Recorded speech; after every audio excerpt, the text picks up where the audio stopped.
इसी बीच हमारे बीच हैं सरदार अरजिंदर सिंह जी। ये आपको इस दिवस के बारे में, आज के बारे में, उनके बारे में बताएंगे और आपको रूबरू कराएंगे कई सारी जानकारी के साथ। तो सब इनका क्लैपिंग के साथ स्वागत करिए।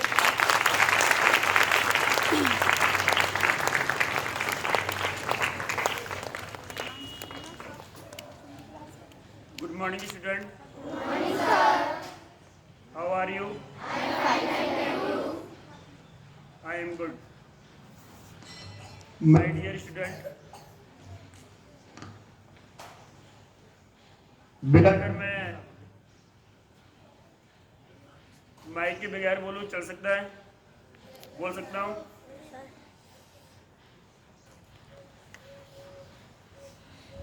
हमारे आज जो विचार होंगे वो श्री गुरु तेग बहादुर साहिब जी पर हैं।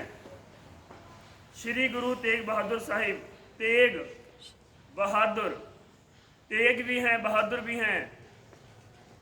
उनकी पहचान, उनका बलिदान आज मैं अपने शब्दों में आप सभी के सामने कहना चाहता हूं। प्यारे बच्चों, जब इस संसार में चारों तरफ अंधेरा था, घोर अंधकार था, तो उसी अंधकार में प्रकाश बन के श्री गुरु नानक देव इस दुनिया में आए। उन्होंने अपने ज्ञान से, अपनी वाणी से इस संसार को एक नई रोशनी दी। धीरे धीरे ये रोशनी का विकास सिखों के छठे गुरु तक होता गया। और यही नहीं, जब ये प्रकाश पूरे संसार में फैलने लगा तो इससे उस समय की हुकूमत को परेशानी होने लगी। और इतनी बेटा परेशानी होने लगी कि उन्होंने सिखों के पांचवें गुरु को, श्री गुरु अर्जन देव साहिब जी को तवी पर बैठा करके शहीद कर दिया। उनका शहीद होना पूरे संसार के लिए एक सीख था कि बलिदान दिया जा सकता है लेकिन सर झुकाया नहीं जा सकता। इसी बलिदान को आगे बढ़ाते हुए और इसी शिक्षा को आगे बढ़ाते हुए श्री गुरु हरगोविंद साहिब जी ने 2 तलवारें धारण की थी। जब आप पढ़ेंगे प्यारे बच्चों, तो आपको 2 तलवारों का वर्णन मिलेगा। पहली तलवार को मीरी कहा गया और दूसरी को पीरी कहा गया। एक धर्म के लिए थी तो दूसरी जुल्म के लिए थी कि जो लोग जुल्म करेंगे ये पीरी की तलवार उसका जवाब देगी। गुरु हरगोविंद साहिब जी के यहाँ एक पुत्र जन्म हुआ, जिस पुत्र का नाम त्यागमल था। वो त्यागमल जो अपनी भक्ति और अपने साधु वेश के कारण उनका नाम त्यागमल पड़ गया। धीरे धीरे उनका लगाव सिख समाज के और धर्मों की ओर भी हो गया, अन्य धर्मों की ओर भी हो गया। यह चक नानकी, जिसे आज आनंदपुर साहिब के नाम से जानते हैं।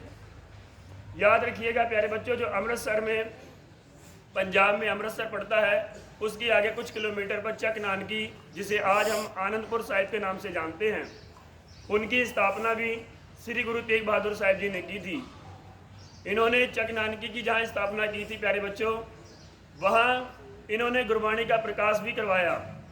अपनी सीख और अपनी नई पहचान समाज के आगे रखी और जुल्म के खिलाफ आवाज़ उठाने का एक कड़ा संदेश भी दिया।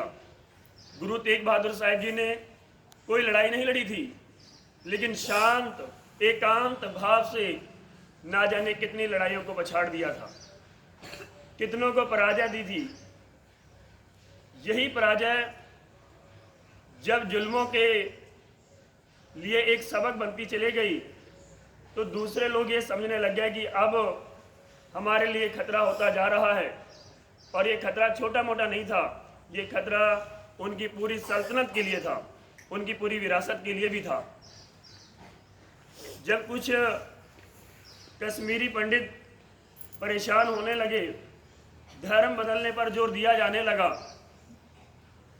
कि हमारा धर्म अपनाया जाए, अब अपना धर्म छोड़ दो। इससे परेशान होकर के आपको मैं बता दूं कि जब वहाँ किसी व्यक्ति की मृत्यु हो जाती थी तो आदेश था कि जलाया नहीं जाएगा, इसे दफनाया जाएगा।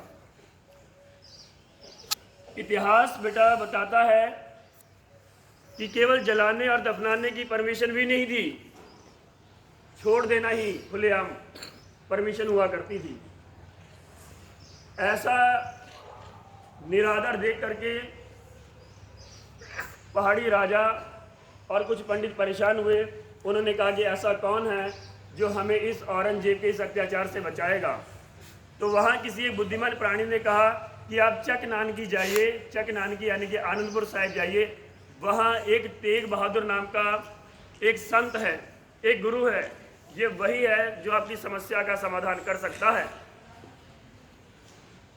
तो पंडित कुछ इकट्ठे होकर के श्री गुरु तेग बहादुर जी के पास आए और उन्होंने अपनी समस्या बेटा रखी कि गुरु जी, अब आप ही हो हमारे सहारे, कि आप हमें औरंगजेब की इस तलवार से और उसके इस जुल्म से हमें समस्या का समाधान करा सकते हैं। तो गुरु जी ने कहा, चलिए हम बात करते हैं औरंगजेब से। गुरु जी खड़े हुए और गुरु जी जानते थे कि मेरा लौटना संभव नहीं होगा। तेग बहादुर साहब जी जानते थे कि मैं लौट नहीं पाऊंगा, इसलिए अपने 9 साल के बेटे श्री गुरु गोविंद सिंह को उन्होंने राजगद्दी दे दी, उत्तराधिकारी बना दिया। उन्हें राजगद्दी पर बैठा करके वो दिल्ली की ओर चले गए। कहते हैं कि दिल्ली की तरफ जाते हुए ही जब वो आधे रास्ते में पहुंचे थे तो औरंगजेब के सिपाही ने उन्हें बंदी बना लिया। उनके साथ उनके 3 शिष्य और थे, उनको भी उन्होंने बंदी बनाया। भाई दयाला जी, भाई मतीदास जी, भाई सतीदास जी। मती, सती और दियाला 3 शिष्य थे जिनको बंदी बना लिया। प्यारे बच्चों, बंदी बना करके दिल्ली लाया गया और 8 दिन कैद में रखा गया। 8 दिन कैद में जब औरंगजेब ने फरमान किया कि अब आपको भी धर्म बदलना होगा, तो गुरुजी ने कहा कि ये संभव नहीं है, ये संभव नहीं है, ऐसा हो नहीं सकता कि धर्म बदला जाए। औरंगजेब ने कहा कि देखिए, अगर आपने धर्म नहीं बदला तो हम आपको कड़ी यातनाएं देंगे, बहुत दुख पहुंचाएंगे, बहुत पीड़ा देंगे, आपको दर्द होगा।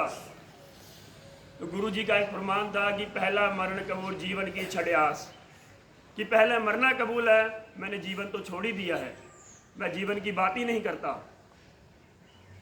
तो उसने कहा ठहरो, आप नहीं कबूल करोगे? उसने कहा नहीं मंजूर है मुझे। गुरुजी ने कहा कि मुझे मंजूर नहीं है। उसने कहा औरंगजेब सुन, आप मुझे छोड़िए, मेरे साथ ये 3 जो शिष्य आए हैं इनमें से एक को भी बदल के दिखा दो। अगर इन्होंने बदल लिया तो पूरी मानव जाति से कहूंगा कि वो आज ही अपना धर्म परिवर्तन कर लेंगे। औरंगजेब बड़ा खुश हो गया। उसने कहा केवल एक को ही तो बदलना है, मैं अभी ही एक को बदल दूंगा, देखना अभी सारे के सारे फिर हो जाएंगे, धर्म परिवर्तन हो जाएगा। दिल्ली का वो चांदनी चौक का इलाका, वहां चारों को उपस्थित किया गया, बिठाया गया। गुरुजी सामने बैठे हुए हैं। उसमें से एक शिष्य को निकाला और उसे कहा गया कि इसको बांध करके आरा जिससे आप लकड़ी काटते हैं, देखा होगा, इससे इसको काट दीजिए। जब इसे पीड़ा होगी, दर्द होगा, जब ये विचलित हो जाएगा तो देखना धर्म अपने आप बदला जाएगा। कहते हैं कि जब आरा केवल नाक तक ही पहुंचा था तो उन्होंने कहा कि दयाला जी ने ठहरिए, रुक जाओ। अरे सिपाही, आप लोग आरा ठीक नहीं चला रहे हो, आप ऐसा आरा चलाना कि मेरी नाक से नीचे को सीधा जाना चाहिए। अगर एक बार भी टेढ़ा हो गया तो सामने गुरुजी जो बैठे हो वो ये कह देंगे कि मैं डर गया, और जब मैं डर गया तो मेरा शरीर हिल गया और मेरा आरा जो है वो टेढ़ा हो गया, मैं डर के मारे नहीं। सीधा चलाओ, सीधा काटना। कहते हैं कि उसमें वो जपू जी साहिब का पाठ कर रहे थे, जब कहते हैं 2 शरीर के भाग अलग हो गए, 2 भाग इतिहासकार लिखते हैं, डॉक्टर सोन सिंह लिखते हैं कि उसमें अल्लाह यार खां वहाँ मौजूद थे। वो कहते थे कि जब वो अंतिम बार गिरे थे, उनकी बॉडी गिर चुकी थी, तब उनके दोनों ही मुंह में से आवाज आई थी। दो मुंह का मतलब है जब दो मुंह हो जाए तो कुछ दांत इधर और कुछ दांत इधर, दोनों में से आवाज आ रही थी। एक बोल रहा था वाहिगुरू जी का खालसा, दूसरा बोल रहा था वाहिगुरू जी की फतेह। वह अल्लाह यार खान लिखता है कि कुर्बान हो गए वो इस आन की खातिर, ये हिंदुस्तान के शान की खातिर, सिर झुका नहीं पर सर कट गया, सिर झुका नहीं पर सिर